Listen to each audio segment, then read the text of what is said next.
আসসালামু আলাইকুম রহমতুল্লাহ বারাকাতুহু। কেমন আছেন আপনারা সবাই? আশা করি ভালো আছেন। আপনারা অধীর আগ্রহে যে আলোচনার জন্য বসেছিলেন বা অপেক্ষা করেছিলেন, সেই আলোচনা নিয়ে আমি আজকে আপনাদের সামনে এসে হাজির হয়েছি মহান আল্লাহ পাকের অশেষ রহমতে। আসরের পর অসাধারণ একটা বিকাল। তো এই অসাধারণ বিকালে আমি আপনাদেরকে কিছু অসাধারণ বিষয় নিয়েই আলোচনা করতে, আপনাদের সামনে এই অসাধারণ বিষয় নিয়েই আলোচনা করতে এসেছি। সহজ কথা। এখন থাম্বনেল দেখে তো বুঝেছেন যে বাংলা সাহিত্য এবং ইংরেজি সাহিত্য, সে যে কোনো সরকারি চাকরির জন্য কিভাবে আপনারা নোট করবেন, কিভাবে পড়বেন এবং কিভাবে মনে রাখবেন, এটাই হচ্ছে আমার আজকে আলোচনার মূল বিষয়বস্তু। আমি আমার আলোচনাতে যাওয়ার আগে একটা কথা আপনাদেরকে একটু বলি। আমার এই আলোচনার শেষে আমি জাস্ট একটা কথা বলবো, আপনারা আমার এই পুরো আলোচনা দেখেন বা না দেখেন, ওই একটা কথা অবশ্যই আপনারা শুনে যাবেন, কারণ যারা প্রিলি পাস করতে পারতেছেন না তাদের জন্য ওই কথাটা খুবই গুরুত্বপূর্ণ। ছোট্ট একটা কথা, কিন্তু অবশ্যই শুনে যাবেন। না শুনে কখনোই আমার এই ভিডিওটা থেকে চলে যেন না। আপনার জীবনে আপনি উন্নতি করতে পারবেন না, ওই একটা কথাই সবচেয়ে বেশি জরুরি। তো যা হোক, সেখানে যাব আমি শুরুতে যেভাবে যে কাজটা করতে হবে আমার, তা হচ্ছে আপনারা অলরেডি যেটা দেখছেন সেখানে যেটা বলেছে, তা হচ্ছে আপনার বাংলা সাহিত্য এবং ইংরেজি সাহিত্য কিভাবে পড়বেন এবং কিভাবে নোট করবেন। তো প্রথমেই আমি যে কাজটা করব তা হচ্ছে আপনারা কিভাবে নোট করবেন সেই জিনিসটা তুলে ধরবো, এবং তারপরে কিভাবে পড়বেন তা আমি এখান থেকে আপনাদেরকে দেখাবো, এবং সবার শেষে আমি আপনাদের সামনে তুলে ধরবো কিভাবে মনে রাখবেন। তো একটু খেয়াল করেন কিভাবে পড়বেন। প্রথমেই আমি কিন্তু আপনার বিসিএস প্রিলির জন্যই বেশি বলতেছি, প্লাস অন্যান্য যে সকল চাকরিগুলো আছে তার জন্য। তো বিসিএস প্রিলিতে তো 10টা বিষয় আছে। এখন এই 10টা বিষয়ের জন্য নাম্বার 1 হচ্ছে, প্রত্যেকটা বিষয়ের জন্য আলাদা আলাদা করে আপনাদের নোট খাতা লাগবে। নির্দিষ্ট কোনো নোট খাতাতে, একটা নোট খাতায় হবে না বা 2টা নোট খাতায় হবে না, প্রত্যেকটা বিষয়ের জন্য আলাদা আলাদা নোট খাতা গেল। নাম্বার 2 হচ্ছে, আপনার মতো করে নোট করবেন। ঠিক আপনি যেভাবে মনে রাখতে পারেন, আপনার যতটুকু দরকার, আপনার কাছে যতটুকু জরুরি মনে হয়, আপনি ওইটুকুই নোট করবেন। বাকিরা কে কী করলো, বা আমি এখন কি দেখাতে যাচ্ছি, বাকিরা কি দেখাবেন, বা আপনার কে কী বললেন, এটা দ্যাট ডাজেন্ট ম্যাটার। বুঝতে পেরেছেন? আপনি আপনার মতো করে নোট করবেন। আপনার মস্তিষ্ক ঠিক যেভাবে মনে করতে পারে যে এভাবে করলে ভালো হয়, এইটুকু করলেই যথেষ্ট, ওইটুকুই আপনি নোট করবেন। সব নোট করার কোনো প্রয়োজন নাই, কারণ আপনি সব নোট করে কোনো কাজে আসবে না। গেল। নাম্বার 3 হচ্ছে, বিভিন্ন কালারের পেন ইউজ করবেন। দেখেন, বিভিন্ন কালারের পেন ইউজ করলে কি হবে, আপনি যখন নোট করবেন না, তখন ওই বিভিন্ন কালারের পেনে আপনি ওই মানচিত্রে যেমন লেখা থাকে না, কোনো একটা কালার দিয়ে বা কোনো একটা অ্যারো দিয়ে লেখা থাকে না যে এই কালারটা এইটা বহন করে, এই অ্যারোটা এইটা বহন করে, ওইগুলো আপনি আপনার নোট খাতার প্রথমেই ওইটা দিয়ে নেবেন, যে আমার নীল কালি দিলে, আমি কোথাও নীল কালি দিয়ে লিখলে বুঝতে হবে এটা এই উদ্দেশ্যে, বা এটা এরকম গুরুত্বপূর্ণ, লাল কালি দিলে এরকম, সবুজ কালি দিলে এরকম। বুঝতে পেরেছেন? এইভাবে আপনি কালার পেন ইউজ করে নোটটা করবেন। যদিও আমি যে নোটগুলো করেছি সেখানে মাত্র 2টা পেন ইউজ করেছি, কারণ আমি আসলে খুব দ্রুত করতে যে এই নোটটা আমার কাছে এতগুলো পেন অ্যাভেলেবেল ছিল না। সো আপনারা কিছু মনে করবেন না, বাট আপনারা যখন করবেন এভাবে করবেন। এবার আসেন নাম্বার 4, তা হচ্ছে ডায়াগ্রাম বা ছক আকারে নোট করবেন। ঠিক আছে? অন্য কোনোভাবে না, হয় ডায়াগ্রাম নয়তো ছক, নকশাও করতে পারেন, সেটা আলাদা বিষয়, বাট আপনার মতো এই 2টা করলেই ভালো হবে। তাতে করে হবে কি, আপনাদের মনে থাকবে। বুঝতে পেরেছেন? ওই শুধু পরপর লিখে গেলেন, এই টাইপের নোট করে কোনো কাজ হবে না, এটা কোনো কাজে আসবে না। গেল। আর নাম্বার 5 হচ্ছে, আপনি যখন নোট করবেন তখন চেষ্টা করবেন মাঝারি হাতের লেখা বা বড় হাতের লেখা দিয়ে নোট করার। বড় বলতে খুব বেশি বড় না, বাট মোটামুটি বড়, আর মাঝারি হাতের লেখার। কিন্তু ছোট ফন্টে যাবেন না। ছোট ফন্টে গেলেও আপনার মনেও থাকবে না। আপনি যখন পরীক্ষার হলে বসে মেমোরাইজ করার চেষ্টা করবেন বা ধরেন আপনি রিকল করার চেষ্টা করবেন, ও কোনো কাজে আসবে না। এই জন্যই আমাদের বইয়ের অক্ষরগুলা আমাদের মনে থাকে না। বইতে ওইভাবে আপনার সবই দেয়া থাকে, মানে নোট আকারে দেওয়া থাকে, কিন্তু আমাদের মাথায় আসে না, কারণ বইয়ের অক্ষরগুলো খুব ছোটো। আমরা যখন নিজের মতো করে নিজের হাতের লেখা দিয়ে খাতায় যখন লিখি না, মিডিয়াম সাইজের অক্ষর বা একটু বড় হাতের অক্ষরে, এগুলো মনে থাকে, মেমোরি এগুলো রিকল করতে হয়। বুঝতে পেরেছেন? আর নাম্বার 6 পয়েন্ট যেটা, সেটা হচ্ছে, আপনি এটা সবচেয়ে গুরুত্বপূর্ণ পয়েন্ট, আপনি যখন নোট করবেন আপনার সব নোট করার কোনো প্রয়োজন নেই। আমি অলরেডি একবার বলেছি, আরেকবার বলি, কারণ হচ্ছে আপনি কিন্তু কোনো বইয়ের লেখক হতে যাচ্ছেন না, আপনার চাকরির প্রস্তুতির জন্য পড়তে যাচ্ছেন। এখানে সময় খুব কম, খুবই সময় কম। আপনার যা যা শুধু জরুরি তাই নোট করেন। যদি কোনো দিন চাকরি পেয়ে যান মহান আল্লাহ দিলে, তখন যদি ইচ্ছা থাকে যে আমি এখন বই লিখতে চাই ভাই, তখন আপনার এই ছোটো নোটগুলোর সাথে বড় নোটগুলো মিলিয়ে একটা বই লিখে ফেলেন। বাট এখন বই লেখার কোনো প্রয়োজন নাই। ঠিক আছে? ছোট্ট ছোটো নোট করেন। নোট খাতা বড় জোর এতটুকু হয়, এর থেকে বেশি নোট খাতা বড় করার কোনো প্রয়োজন নাই, পিলির জন্য অন্তত। ওকে, এই গেল হচ্ছে আপনি কিভাবে নোট করবেন বা যেভাবে নোট করবেন আর কি। এখন কিভাবে পড়বেন বা যেভাবে পড়বেন, খেয়াল করেন। আপনারা, আমার হাতে তো আছে, আপনারা ভিডিওর স্ক্রিনের দিকে তাকান। ঠিক আছে? স্ক্রিনের দিকে তাকান, স্ক্রিনের দিকে তাকালে এটা দেখতে পাবেন। আমার হাতে প্রথমেই যেটা আছে তা হচ্ছে যেভাবে নোট করবেন বাংলা সাহিত্য ও ইংরেজি সাহিত্য অংশ।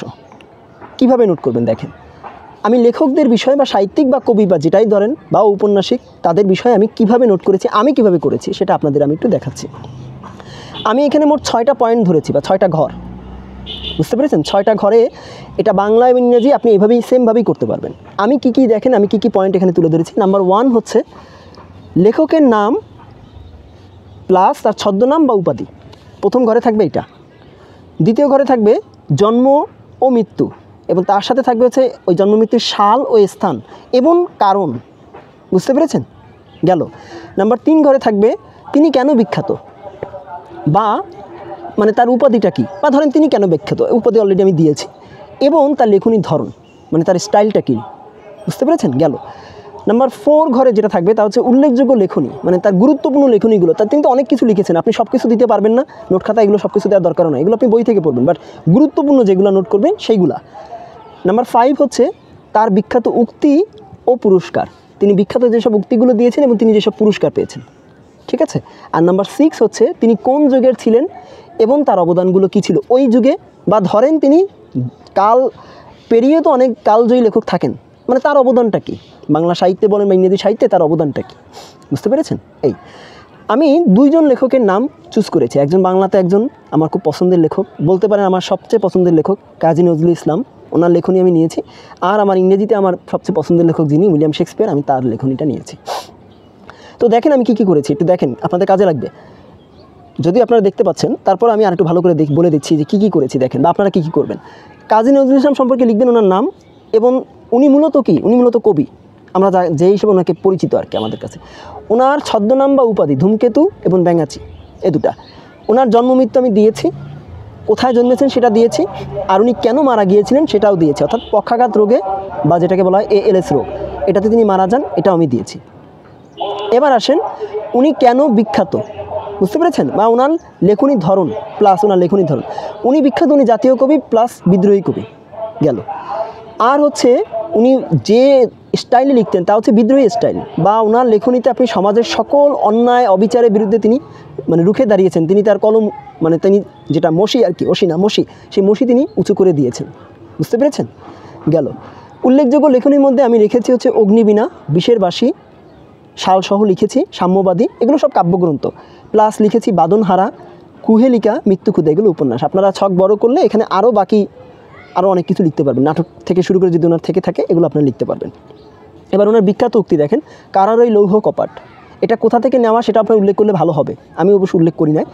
আর হচ্ছে যে চল রে চল, অর্থাৎ চল রে নওজোয়ান, শোন রে পাতিয়া কান, এইগুলো ওনার বিখ্যাত উক্তি।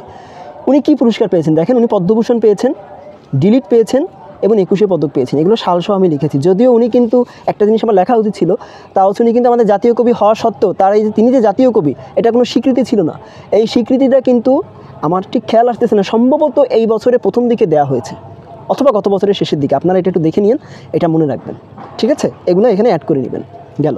আর হচ্ছে ওনার কোন যুগে উনি ছিলেন, তো উনি আধুনিক যুগের কবি। আর ওনার অবদানটা কী ছিল তা হচ্ছে দেখেন, রবীন্দ্রনাথের যুগে অর্থাৎ রবীন্দ্র যুগে জন্মেও তিনি রবীন্দ্র ধারা হতে বেরিয়ে এসেছিলেন এবং নিজস্ব একটা ধারা তিনি তৈরি করেছিলেন এবং বিদ্রোহী একটা ধারা তৈরি করেছিলেন। ওনার আগে এইভাবে সরাসরি ইংরেজদের নিয়ে বলেন বা যে কোনো সমাজের অবিচারগুলো নিয়ে কেউ কথা বলেনি, উনি সেটা করেছেন, ঠিক আছে? গেল। শেক্সপিয়ারের বেলায় আসেন, তা হচ্ছে শেক্সপিয়ার ছিলেন হচ্ছে ড্রামাটিস্ট বা প্লেরাইট, উনি মূলত প্লেরাইট, ড্রামাটিস্ট বলে ভুল হবে, উনি মূলত প্লেরাইট, যদিও বলা হয় প্লেরাইট কেন, ওনারটা মঞ্চায়স্ত হতো ওনার নাটকগুলো, ওইভাবে আমাদের মতো করে স্ক্রিনে ইউটিউবে যেভাবে দেখি আমরা বা চ্যানেলগুলোতে ড্রামা আকারে ওভাবে হতো না, ঠিক আছে? এই কারণে ওনাকে আমি প্লেরাইটই বলবো। আর উনি একজন পোয়েট, অর্থাৎ ন্যাশনাল পোয়েট অফ ইংল্যান্ড। ওনার ছদ্মনাম ছিল হচ্ছে বার্ড অফ অ্যাবন, যদিও এটা ছদ্মনাম না, এটা ওনার উপাধি, কিন্তু অনেকে এটাকেও ছদ্মনাম বলে থাকেন, বার্ড অফ অ্যাবন, বাট এটা তার উপাধি বেসিক্যালি। এবার আসেন উনি কবে জন্মেছেন, কবে মৃত্যুবরণ করেছেন, কোথায় সেটা আমি দিয়েছি, নাম্বার 2 ঘরে যেটা। আর উনি কিসে মারা গিয়েছিলেন সেটাও আমি দিয়েছি। এভাবে তারপরে হচ্ছে উনি কেন বিখ্যাত, প্লাস উনি কী লেখনীর কারণে বিখ্যাত, লেখনীর ধরনটা কী সেটা দিয়েছি। ওনার উল্লেখযোগ্য লেখনীগুলো আমি দিয়েছি, ওনার বিখ্যাত উক্তিগুলো আমি দিয়েছি, আপনারা দেখে নিন স্ক্রিন থেকে, এবং উনি কী পুরস্কার পেয়েছেন সেটাও দিয়েছি। দেখেন এই পুরস্কারটা আপনি সহজে বইতে পাবেন না, যেহেতু এখন ডিপলি প্রশ্ন হয়, আমি তো এটাও দিয়েছি, অ্যাড করেছি। উনি মূলত কিংস মেন বা আপনি এটাকে বলতে পারেন রয়্যাল মেল, এই যে পুরস্কারটা যেটা তিনি কিং জেমস 1 থেকে পেয়েছিলেন, এই পুরস্কারটা আমি এখানে উল্লেখ করেছি। এই একটাই পুরস্কার তিনি পেয়েছেন, বুঝতে পেরেছেন? এইভাবে কোনো বইতে এইভাবে তার এই পুরস্কারের কথা খুব বেশি লেখা আছে কিনা আমি জানি না। আর হচ্ছে উনি কোন যুগের ছিলেন এটা আপনারা সবাই জানেন, এলিজাবেথিয়ান এজ, অর্থাৎ রেনিসেন্স পিরিয়ডের এলিজাবেথিয়ান এজে তিনি ছিলেন বা গোল্ডেন এজে ছিলেন তিনি। আর তাকে বলা হয় হচ্ছে ফাদার অফ ইংলিশ ড্রামা এটা। আর উনি যে কাজগুলোতে অবদান বেশি রেখেছেন তা হচ্ছে উনি ট্রাজি কমেডি যেটা ছিল, এই ট্রাজিক কমেডিকে তিনি আরও বেশি ইমপ্রুভ করেছিলেন ইংলিশ লিটারেচারের জন্য, বুঝতে পেরেছেন? ওগুলো ইটালি লিটারেচারে ছিল, জার্মান লিটারেচারে ছিল, বাট এটা তিনি ইংলিশ লিটারেচারের মতো করে তিনি সেটাকে আরও বেশি উন্নত করেছিলেন। এইটা ওনার সবচেয়ে বড় অবদান ছিল ইংলিশ লিটারেচারের জন্য। এই কারণেই উনি ট্রাজি কমেডিকে অনেকেই মনে করেন যে Shakespeare is the father of tragicomedy, বুঝতে পেরেছেন? Because of his contribution, his great contribution in English literature and also in drama part including tragicomedy and tragedies, বুঝতে পেরেছেন? I believe you'll understand it very quickly. Okay, এই গেল। এবং তার নিজস্ব স্টাইলে তিনি লিখতেন, ঠিক আছে? আর তিনি একজন সাবজেক্টিভ মানে ছিলেন, ওরে কী বলে, লেখক ছিলেন, মানে ছিলেন, অবজেক্টিভ না, বুঝতে পেরেছেন? তিনি অবজেক্টিভ লেখক ছিলেন না, তিনি ছিলেন একজন সাবজেক্টিভ লেখক। এটাও মাথায় রাখবেন, এই সাবজেক্টিভ অবজেক্টিভ লেখককে, এগুলো নিয়ে পরে আপনাদের সাথে আলোচনা হবে ইনশাল্লাহ, আপনারা তখন বুঝতে পারবেন। ওকে, গেল এটা। এখন আসেন, এবার আসি আমরা পরবর্তী পেজে, আপনারা স্ক্রিনে দেখতে পাবেন। দেখেন এই পেজটা, ধরেন আপনি বাংলা সাহিত্যের যুগ নিয়ে আপনি আলোচনা করতে চাচ্ছেন। এখন অনেক কিছু আছে, আপনি সব কিছু ইনক্লুড করবেন না, আপনার কাছে যেগুলো জরুরি মনে হয় সেগুলো ইনক্লুড করবেন। আমি যেমন আমার কাছে যেগুলো জরুরি মনে হয়েছে আমি সেগুলো ইনক্লুড করেছি। আপনার স্ক্রিনের দিকে দেখেন কী কী ইনক্লুড করেছি। দেখেন, প্রাচীন যুগের শুরুটা এবং শেষটা আমি লিখেছি। প্রাচীন যুগটা মূলত কী নিয়েছিল? চর্যাপদ নিয়েছিল। চর্যাপদটা আবার কী নিয়েছিল? চর্যাপদ ছিল মাত্রাবৃত্ত ছন্দে, এটা আবিষ্কার করেছেন হরপ্রসাদ শাস্ত্রী 1907 সালে। কোথা থেকে? সেটা দিয়েছি। প্লাস এটা পদ সংখ্যা কয়টা? কেউ বলেন 50টা, কেউ বলেন 51টা, সেটাও দিয়েছি। গেল। আর প্রাচীন যুগের মূল চেতনাটা কী ছিল? তা হচ্ছে ধর্মীয় চেতনা, বুঝতে পেরেছেন? এই তিনটা হলেই এনাফ, এই তিনটা পার্ট হলে প্রাচীন যুগ আপনি ইজিলি বুঝতে পারবেন। গেল। মধ্যযুগে আসেন, দেখেন মধ্যযুগে সালটা দিয়েছি কত থেকে কত। এর প্রধান যে কী বলে বইটা ছিল, বা ধরেন মধ্যযুগটা যেটা নিয়ে গড়ে উঠেছে সেটা হচ্ছে শ্রীকৃষ্ণ কীর্তন। এটা কয়টা খণ্ডে ছিল সেটা দিয়েছি, এটা কে লিখেছেন, কোথা থেকে পেয়েছেন সেটাও দিয়েছি। সরি, আমি কে লিখেছেন সেটা দিই নাই, বাট এটা কোথা থেকে পাওয়া গেছে সেটা দিয়েছি। প্লাস যেটা বেশি জরুরি সেটা হচ্ছে এই যুগটা কেমন ছিল, অর্থাৎ এটা ছিল ধর্ম নির্ভরতা বেশি থাকতো এখানে, সেটা আমি তুলে ধরেছি। ওকে, আধুনিক যুগে আসেন। আধুনিক যুগে সাল দিয়েছি, এখনও যেটা চলতেছে সেটা আমি দিয়েছি। এখানে মূল কোনো সাহিত্য নাই যেটা দিয়ে আপনি আধুনিক যুগকে আপনি তুলে ধরতে পারবেন, এরকম কোনো কিছু নাই। তাই এটা আমি জাস্ট সেটাই লিখে দিয়েছি যে নির্দিষ্ট কোনো নিদর্শন এই যুগের নাই, এখনও হয়নি। যদি কোনো দিন এই আধুনিক যুগ হয়ে অত্যাধুনিক যুগে যায় তখন হয়তো এই যুগের কোনো একটা নিদর্শন হবে, সেইটা আমরা পরবর্তীতে মানুষ পড়বে, ঠিক আছে? আর হচ্ছে এর প্রধান চেতনাই হচ্ছে মানুষের জয় জয়কার। মানুষের জয় জয়কারই হচ্ছে আধুনিক যুগের মূল উপজীব্য, ঠিক আছে? গেল। আপনারা পরের পেজে আসেন, স্ক্রিনে দেখেন, অর্থাৎ মঙ্গল কাব্য। এটা আপনাদের অনেক ঝামেলা করে। দেখেন, এই মঙ্গল কাব্যর তো অনেকগুলো অংশ আছে, আমি সেই অংশগুলোকে এক করেছি। এবং দেখেন আমি এখানে কিভাবে করেছি, আমি সবগুলো বলবো না, জাস্ট আপনারা একটু দেখেন। আমি বলতে গেলে ভিডিও অনেক লং হয়ে যাবে। আমি মনসা মঙ্গল এক পাশে রেখেছি, মনসা মঙ্গলের কে গুরুত্বপূর্ণ লেখক বা কারা লেখক সব বা কবি সেগুলো লিখেছি আমি, এবং দেখবেন আমি আন্ডারলাইন করেছি। ওই আন্ডারলাইনগুলো হচ্ছে সবচেয়ে বেশি আসে, অর্থাৎ ওই লেখকগুলো কোন মঙ্গল কাব্য লিখেছেন, বুঝতে পেরেছেন? যেমন এখানে কানাহরি দত্ত, উনি লিখেছেন মনসা মঙ্গল। আপনি চণ্ডীমঙ্গলে যদি যান দেখবেন মুকুন্দরাম চক্রবর্তী বা দ্বিজ মাধব, এনারাই লিখেছেন এই চণ্ডীমঙ্গল। আপনারা যদি অন্নদা মঙ্গলে যান দেখবেন ভারতচন্দ্র রায়গুণাকার একজনই, তিনি লিখেছেন এটা। আর ওখানে চরিত্রগুলো খুব আমি নিচে দেখবেন আন্ডারলাইন করে দিয়েছি, ওই চরিত্রগুলো পরীক্ষা বেশি আসে। আপনারা এইভাবে করবেন। ধর্মমঙ্গলে ময়ূর ভট্ট আছেন বা ঘনরাম চক্রবর্তী আছেন, এবং ওনার প্রধান চরিত্র হিসাবে ধর্মমঙ্গলের তা হচ্ছে লাউ সেন, বুঝতে পেরেছেন? এইভাবে আপনারা মঙ্গল কাব্যটাকে এইভাবে সাজাতে পারেন। আমার মতো করেও সাজালে হবে, বা আপনারা কীভাবে সাজাবেন আমি কিন্তু ডায়াগ্রাম করে করেছি, বুঝতে পেরেছেন? আপনারা ছক করে, এই যেমন প্রথমে করেছিলাম এভাবেও করতে পারেন, প্রথম যে সাহিত্য যেটা ছক করেও করা যাবে, বা ডায়াগ্রাম করলে সহজ হয়, যে কোনো জায়গায় আপনি লিখতে পারেন ইচ্ছা মতন। এবার আসেন, ধরেন আমরা যখন সাহিত্য পড়ি তখন তো অনেক দাস আসে, চণ্ডীদাস, বড়ুচণ্ডীদাস বা বড়ুচণ্ডীদাস, দ্বিজদাস, এই অনেকগুলো আসে, ওনারা অনেকেই আছেন। তো ওনাদেরকে আমি এক জায়গায় করেছি, আপনারা এইভাবে এক করবেন, যেগুলো সিমিলার সেগুলোকে এক করবেন, সে দাস থেকে হোক বা যেটাই হোক, বুঝতে পেরেছেন? সেগুলোকে এক করবেন। যেমন দেখেন আমি কি করেছি, বড়ুচণ্ডীদাস সম্পর্কে লিখেছি। উনি কী করেছেন, উনি কেন বিখ্যাত? উনি শ্রীকৃষ্ণ কীর্তন লিখেছেন। ওনার নাম কি, আসল নাম এটা, যদি এরকম কিছু থেকে থাকে সেটা, অর্থাৎ যেগুলো সবথেকে গুরুত্বপূর্ণ পরীক্ষায় যেগুলো আসার মতন, আপনি তো কয়েক নিশ্চয়ই আপনি বুঝবেন, ওখানে তো যদি আপনি নাও বোঝেন ওখানে তো লেখা আছে যে এই অংশটা বিভিন্ন ডাইজেস্টে বা ওইখানে আপনি যে বইটায় থেকে পিলি পড়েন না কেন পাশে লেখা থাকে এইটা এই কয়বার আসছে, এই বিসিএস আসছে বা এই চাকরি পরীক্ষা আসছে, আপনি বুঝে যাবেন যে কোনটা বেশি গুরুত্বপূর্ণ, সেইগুলো আপনি নোটে বেশি লিখবেন। বুঝতে পেরেছেন? এরকম করে করে চণ্ডীদাস, জ্ঞান দাস, গোবিন্দ দাস, দ্বিজ বংশী দাস আপনারা স্ক্রিন থেকে দেখে নিন। এখান থেকে আমি এগুলোকে এক করে লিখেছি। বুঝতে পেরেছেন? এবার আসেন ইংলিশ লিটারেচারে। দেখেন ইংলিশ লিটারেচার বাংলা লিটারেচারের মতো এত হিউজ না হলেও সেখানে অনেক পার্ট আছে। আপনারা একটু স্ক্রিনের দিকে দেখেন কি আছে। দেখেন মোট 4টা পার্ট। ইংলিশ লিটারেচার শিখতে গেলে আপনাকে মোট 4টা অংশ জানতে হবে। তা হচ্ছে লিটারেরি টার্মস প্রথম কথা, এবার হচ্ছে জেনার্স অর্থাৎ শ্রেণী বিভাগ যেটা, তারপর হচ্ছে হিস্টোরি অফ ইংলিশ লিটারেচার, আর তারপর হচ্ছে মিথিক্যাল ক্যারেক্টার্স। মিথিক্যাল ক্যারেক্টার্সগুলো খুব বেশি আসে না, বাট বিসিএসে যেহেতু এখন ডিপলি প্রশ্ন হয় আসলেও আসতে পারে। ওকে, এখন দেখেন লিটারি টার্মস আপনারা কীভাবে করবেন। এইগুলো আপনারা চেষ্টা করেন ডায়াগ্রাম না দিয়ে এগুলো ছক আকারে করতে। লিটারি টার্মসগুলো আমি তো এক জায়গায় দিয়েছি, বাট আপনি এই 4টাকে একসাথে করার পরে লিটারি টার্মস আরেক পৃষ্ঠায় যাবেন, সেখানে উপরে লিখে লিটারি টার্মস লিখে ছক ছক করে করে এই একটা একটা করে করে এইভাবে করবেন। মানে 1 নম্বর যখন দিয়েছি, যেমন আমি দিয়েছি অ্যালিটারেশন, এটার একটা ছক দিয়েছি। বুঝতে পেরেছেন? আপনি এরপরে আসলে অ্যাসোনেন্স, হাইপারবোলি, হিম, এভাবে আপনি যেগুলো আসে সেগুলো আপনি ছক করে করে করবেন। ওকে, এই যে আমি এখানে দিয়েছি এবং এখানে যখন লিখবেন বড় করে কোনো সংজ্ঞা লিখবেন না, জাস্ট যেটুকু তার সারমর্ম সেটুকু লিখবেন। বা আপনি যদি এটা না পারেন নেটে সার্চ দিয়ে বলবেন যে এটাকে আমি এক কথায় কীভাবে সাজাবো। বুঝতে পেরেছেন? ওয়ান ওয়ার্ড সাবস্টিটিউশন আকারে এটা লিখতে পারেন। পরীক্ষা কিন্তু ওয়ান ওয়ার্ড সাবস্টিটিউশন আকারেই আসবে এবং আসছেও, যে হোয়াট ইজ অ্যালিটারেশন এভাবে না দিয়ে দিয়েছে repetition of consonant sounds in English literature means alliteration, assonance, hyperbole, him. কোনটা অ্যালিটারেশন? যদি ভাওয়েল সাউন্ডস হতো তাহলে না আপনি অ্যাসোনেন্স দিতে পারতেন। আবার কোনটা কার বিপরীত ঠিক, অর্থাৎ অ্যালিটারেশনের বিপরীত হচ্ছে অ্যাসোনেন্স। এটা যখন আপনি লিখবেন না, যখন ছক করবেন না, তখন ওই পাশে একটু লিখে নেবেন যে see alliteration as its opposite part. বুঝতে পেরেছেন? আমি তো এখানে করি নাই, আপনারা লিখবেন। অ্যাসোনেন্স যখন করলেন, যখন অ্যাসোনেন্স পয়েন্টটা লিখলেন, তখন আপনি লিখবেন সি অর্থাৎ দেখো অ্যালিটারেশন, আর নাম্বার 1 অ্যালিটারেশন যদি এটা দিয়ে শুরু করেন, number 1 as its opposite part, তাহলে এটার অপোজিট পার্ট হচ্ছে এটা। তার মানে এইটা ভাওয়েল সাউন্ড, এটা হচ্ছে consonant sound. অ্যাসোনেন্স vowel, alliteration consonant. বুঝতে পেরেছেন? এভাবে আপনারা করলেন। এখানে আমি সব দিয়েছি এবং হিস্টোরি অফ ইংলিশ লিটারেচার কীভাবে লিখবেন সেটাও দিয়েছি, স্ক্রিনে দেওয়া আছে, আপনারা ভালো করে লাগলে জুম করে দেখে নিন। এবং মিথিক্যাল ক্যারেক্টার্সগুলো সেগুলো আপনারা লিখলেন। এবং মিথিক্যাল ক্যারেক্টার্সগুলো ধরেন আপনি জিউস যদি লেখেন, উনি কী হিসাবে পরিচিত, জিউস তো বুঝলাম, উনি কী কাজে ওনাকে লাগে, ওনার আলাদা আর কোনো নাম আছে কি না, এটাও ঠিক আছে। আপনার পরীক্ষা যদি এটা আসে সেভাবে আসবে যে জিউস রিপ্রেজেন্টস। বুঝতে পেরেছেন? জিউস কী রিপ্রেজেন্টস করে, তা হচ্ছে কিং অফ অলিম্পাস। বাট আবার এভাবে আসতে পারে in mythical characters who was the king of Olympus. অলিম্পাসের কিং কে ছিলেন? জিউস বা জুপিটার বা বৃহস্পতি। বুঝতে পেরেছেন? এভাবেও আসতে পারে। আপনি ডিপলি শেখেন, সময় আছে, ডিপলি শেখেন।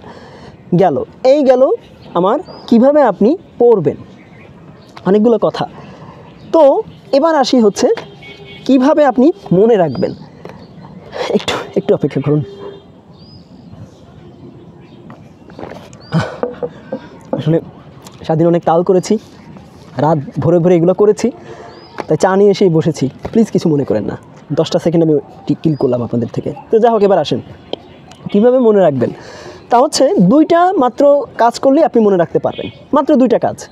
নাম্বার 1 হচ্ছে আপনি যে লিস্টটা তৈরি করেছেন আপনার মতো করে, ওটা আর কারোর মতো করে কিন্তু আপনি তৈরি করেন, আপনার মতো করে তৈরি করেছেন। কারণ আপনার ব্রেইন আপনার, মাথাটাও আপনার, আপনি পড়বেন, আপনার মতো করেই তৈরি করতে হবে। প্রথম কথা হচ্ছে তাই। এখন তৈরি তো করলেন, বা আপনি বই থেকেই ধরেন পড়তেছেন, তাহলে কিভাবে মনে রাখবেন সাহিত্য অংশটা, বা ধরেন আপনি যে কোনো কিছু, সাহিত্য শুধু না যে কোনো কিছু, তা হচ্ছে আমি একটু পড়ে শোনাচ্ছি, আপনারা খুব ভালো করে খেয়াল করেন। এই লিস্টটাকে আপনি ঠিক যেভাবে সাজিয়েছেন, এই যে লিস্টটা, সেই সাজানো তথ্যগুলোকে বারবার পড়ে পড়ে মাথার ভিতরে এর সিরিয়ালটা সেট করে নেবেন। তার মানে ধরেন আপনি যখন এই প্রথমটা করলেন না, এই যে ছকটা, এই সিরিয়ালটা কেমন ছিল, নাম্বার 1-এ তো ছিল সাহিত্যিকের নাম, নাম্বার 2-তে ছিল হচ্ছে জন্ম মৃত্যু। এইভাবে আপনি যদি 6টা পয়েন্ট করেন, আপনি এর আগে আরও পয়েন্ট করেন, কোনো সমস্যা নেই। আমি তো সব পয়েন্ট এখানে উল্লেখ করি নাই, সব কিছু উল্লেখ করি না, আমি শুধু জরুরিগুলো উল্লেখ করেছি। এভাবে আপনি পয়েন্ট করলেন, ধরেন আপনি এইভাবে সাজিয়েছেন আপনার নোট খাতাটা। এইবার এইগুলোকে আপনি সিরিয়ালি মাথার মধ্যে ঢুকায় নেন, বারবার পড়ে পড়ে, এবং ছবি আঁকতে শুরু করেন যে আমি এটার পরে এটা দিয়েছিলাম। আচ্ছা, গেল। এইবার যখন এই সিরিয়ালটা আপনি যখন ঠিক করে ফেললেন, তখন চোখ বন্ধ করে যখন এটা রাখবেন না, আজকের দিনে পড়া তো শেষ, ধরেন এটুকু পড়ছেন, তখন ওই চোখ বন্ধ করে একবার ভাবেন যে এটার পরে কি এটা ছিল, এটার পরে কি এটা ছিল। যখনই আপনি বইটা রাখবেন বা এই নোট খাতাটা রেখে দিবেন, তখন একটু চোখ বন্ধ করে কয়েকটা পৃষ্ঠা, সব না হলেও যে কয় পৃষ্ঠা পড়ছেন, ওই কয় পৃষ্ঠা একটু ভাবতে শুরু করেন, কোন পৃষ্ঠায় কী ছিল, কোন পৃষ্ঠায় কী ছিল, কেমন ছিল। বুঝতে পেরেছেন? এইভাবে যদি করতে থাকেন না, তাহলে আমার বিশ্বাস আপনার পরীক্ষার সময় মনে পড়া কোনো বিষয় না, কারণ আপনার ব্রেন তো ওই বিষয়ে মানে প্র্যাকটিস হয়ে গেছে তার, সে তো জানে যে আপনি এগুলো আগেও করেছেন, সে ওই সময় এটা তার কাছে কোনো বিষয় নেই। এই জন্য তো practice makes a brain perfect, not a man. Practice makes a brain perfect. If your brain is not perfect, how can you be a perfect man or perfect woman? You can't be, never be, it is never possible. বুঝতে পেরেছেন? So make your brain capable first and then think of others বা or other things. Okay, now এবার দেখেন, এটা গেল, এটা তো আমি বললাম আপনাদের। এবার পয়েন্ট 2-তে আসেন। দেখেন আমরা অনেকেই অনেক বেশি করে দাগাইতেই থাকি, আমিও দাগাই ভাই, জম্মের দাগাই, এমন দাগাই যে ওইটা যে আমার বই, এটা আমি নিজেও বুঝতে পারি না। মনে হয় যে এটা মনে হয় বস্তি থেকে কোথা থেকে উঠে আসছে কোনো কিছু। সরি, আমার কথা আপনি মনে করেন না, মানে মনে হলো যে কোনো একটা বস্তা পসার থেকে কোথা থেকে উঠে আসছে, যে এমন দাগাইছি, আমি নিজেই পড়তে পারতাম না, এমন অবস্থা ছিল। পরবর্তীতে আমি দাগানোগুলো কমিয়ে দিয়েছি। প্রথম দিকে এইভাবে দাগাতাম, শুনছি এইভাবে দাগালে নাকি হয়, পরবর্তীতে দাগানো কমিয়েছি। এখন যখন কমিয়েছি তখন কি করেছি, তখন এটাই হচ্ছে মেইন এই পয়েন্ট। তা হচ্ছে যেগুলো শুধুমাত্র গুরুত্বপূর্ণ আপনার কাছে, প্রথমত গুরুত্বপূর্ণ, পরীক্ষায় কোনটা গুরুত্বপূর্ণ সেটা পরে বিষয়, আপনার কোনটা মনে থাকে না দ্যাট ইজ আপনার কাছে গুরুত্বপূর্ণ, ওইটাই আপনার কাছে গুরুত্বপূর্ণ। বুঝতে পেরেছেন?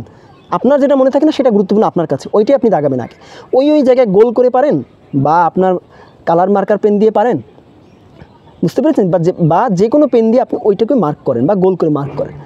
কি হলো দেখেন, যখন আপনি বইটা রাখবেন বা যখনই পড়বেন, কোনো কিছু বাকি কোনো কিছু দেখার দরকার নাই, সব তো পড়লেন, কিন্তু ওই জায়গাটুকু যখন আপনি উল্টাচ্ছেন না, জাস্ট এই বই পৃষ্ঠাটা উল্টাচ্ছেন, বই ওইটুকু শুধু দেখতেছেন, যে ওইটুকু সমস্যা ছিল ওইটুকু দেখতেছেন, আবার যখন বইটা রাখলেন ওইটুকু দেখতেছেন, আবার যখন পরীক্ষার হলে যাচ্ছেন, যখন ধরেন আপনি পরীক্ষার হলে ঢুকবেন বা পরীক্ষার আগে পড়তে যাচ্ছেন, শুধু ওইটুকুই মার্ক করা অংশটুকু আপনি পড়তে পারলেন, সেটা খাতা থেকে হোক, আপনার নোট খাতা থেকে বা যেখান থেকে। তাহলে হবে কি জানেন, লাইটার পেন দিয়ে আপনি লাগলে মার্ক করেন, কোনো সমস্যা থাকবে না। আপনি যখনই দেখবেন তখন ওই একটা অংশ যদি আপনার মনে পড়ে যায় না মার্ক করা থেকে, যেটা আপনি করেছিলেন, আমার বিশ্বাস ওই পুরো টপিকটি আপনার মনে পড়ে যাবে। এই হচ্ছে মনে রাখার সবথেকে বড় 2টা কৌশল। আমি পারলে আপনাদেরকে 1000টা কৌশল দিতে পারতাম, আপনারা নিজেরা আবিষ্কার করে নেন, সমস্যা নাই, নেটে আছে, ChatGPT বলেন, দিয়ে দিবে। বাট আমার কাছে মনে হলো, যেটা আমি বাস্তব অভিজ্ঞতা থেকে আপনাদের বলতেছি, এইটাই আপনার জন্য সবচেয়ে বেশি গুরুত্বপূর্ণ, এই 2টা কৌশল। ঠিক আছে? তো এই ছিল যেভাবে পড়বেন, যেভাবে নোট করবেন বা যেভাবে মনে রাখবেন সব কিছু আলোচনা। আমি বলেছিলাম ভিডিওর শুরুতে যে আমি যখন ভিডিওটা শেষ করব তখন একটা কথা বলবো। আপনারা যারা এতক্ষণ ধরে ধৈর্য ধরে শুনছেন, আমার কথাই বক শুনছেন, ভালো কথা বাজে কথা শুনছেন, আপনাদের কাছে একটা অনুরোধ করি, যাদের পিলি পরীক্ষা পাস হচ্ছে না বা যাদের চাকরি হচ্ছে না বা যারা যে কোনো জায়গায় যে আটকে যাচ্ছেন, আপনারা কি কখনো ভেবেছেন যে আপনাদের কোনো আচরণে আপনাদের চারপাশের মানুষ, আপনার পরিবারের মা বাবা বা আপনার ভাই বোন বা যারাই থাকুক, আপনার স্ত্রী, আপনার হাজব্যান্ড, বাচ্চারা, কেউ অসন্তুষ্ট হয়েছে কিনা কখনো ভাবছেন? যদি কখনো মনে করে থাকেন, যদি নামাজের পাড়িতে বসে বা আপনারা যারা হিন্দু আছেন, অন্য ধর্মের আছেন, আপনাদের ইবাদতখানায় বসে যদি মনে হয় আমি কষ্ট দিয়ে ফেলেছি, আমার জানতেই বা অজান্তেই, কিন্তু আমার মনে হয়েছে যে এটা আমার করা উচিত হয়নি, আপনি কাইন্ডলি ক্ষমা চেয়ে নেন। বিশ্বাস করেন, ক্ষমা যদি আপনি চান না, ওই মানুষটা যদি আপনাকে ক্ষমা করে দেন, আপনার চোখ থেকে পানি পড়তে শুরু করবে। ওই যে আপনার চোখ থেকে পানি পড়তে শুরু করলো না, আল্লাহর আরশে আপনার সম্মান অনেক উপরে চলে গেছেন। আপনার সম্মান যেদিন উপরে চলে যাবে, আপনার অবস্থান উপরে চলে যাবে আপনাতে। তাই মা বাবা, ভাই বোন, পরিবার বা চারপাশের মানুষ কারোর সাথে যদি কখনও আপনার মনের ভুলে খারাপ আচরণও হয়ে থাকে, আপনি সেটাকে তাদের কাছে যেয়ে বলেন, ভাই আমি এটা করেছি, আমার ভুল হয়ে গেছে, আমি আর কখনো করব না। আর যদি কেউ আপনার কাছে করে থাকে, আমি কথা দিচ্ছি, আমি আল্লাহর নামে বলতেছি, আল্লাহর ইচ্ছায় একদিন না একদিন সে আপনার কাছে আসবে, যদি সে মানুষের মতো মানুষ হয়ে থাকে, যে ভাই এটা আমার করা উচিত হয়নি। আপনি যে কাজটা করতেছেন সেও সেটা করবে। বুঝতে পেরেছেন? এটাই হচ্ছে সফলতার সবচেয়ে বড় চাবিকাঠি। মানুষের সাথে যদি আপনি মুখ কালাকালি থাকে না, আপনি যতই উপরে যান না কেন, আপনাকে টেনে নিচে নেমে আসবে, কোনোদিনও ভালো থাকতে পারবেন না। হয়তো এটাও একটা কারণ পিলি পাশের না করার। আমার কাছে মনে হলো, আমি এটা কখনো যদি আমি এরকম করিনি, বাট মাঝে সাঝে তো এরকম হয়েছে, যাদের সাথেই হয়েছে, বিশেষ করে খেলার মাঠে। আই ওয়াজ এ ক্রিকেটার, আমি ডিস্ট্রিক্ট পর্যায়ে ক্যাপ্টেন ছিলাম, বাগেরহাট ডিস্ট্রিক্ট পর্যায়ে যখন খেলেছি 2010 সালে, ছিলাম একসময় ক্যাপ্টেন, খেলতাম। তো খেলার মাঠে অনেকের সাথে এরকম হয়েছে, পরে সেটাকে আমি সাথে সাথেই মানিয়ে নিয়েছি। সেগুলো সবগুলো যখন একসাথে হয়েছে, হয়তো আল্লাহর কাছে মনে হয়েছে যে আমি ওই জায়গাতে ভালো আছি, তাই আমার কাছে মনে হয়েছে আল্লাহর কাছে মনে হয়েছে আমাকে বড় সম্মানজনক জায়গায় নেওয়া যায়। বুঝতে পেরেছেন? এভাবে আপনারাও করেন, আমার বিশ্বাস আপনারা পারবেন। এতটুকুই বলার ছিল। যারা এই পর্যন্ত এসেছেন, এটা শুনেছেন, ধন্যবাদ। যদি আমার এই কথাটা আপনাদের মন খারাপ হয়, আমি মাথা পেতে নিচ্ছি, আপনারা আমাকে যে বদদোয়া দিবেন আমার কোনো সমস্যা নাই, তবে আমি ভালো কথাই বলেছি, আপনাদের ভালোর জন্য বলেছি। ভালো থাকবেন সবাই। দেখা হবে যদি আল্লাহ বাঁচিয়ে রাখে পরবর্তী কোনো ভিডিওতে, অন্য কোনো আলোচনায়, আপনাদেরই মানে দাবি দাওয়া মেটানোর জন্য। ঠিক আছে, আল্লাহ হাফেজ, আজকের মতো বিদায়। আসসালামু আলাইকুম ওয়া রাহমাতুল্লাহি ওয়া বারাকাতুহু।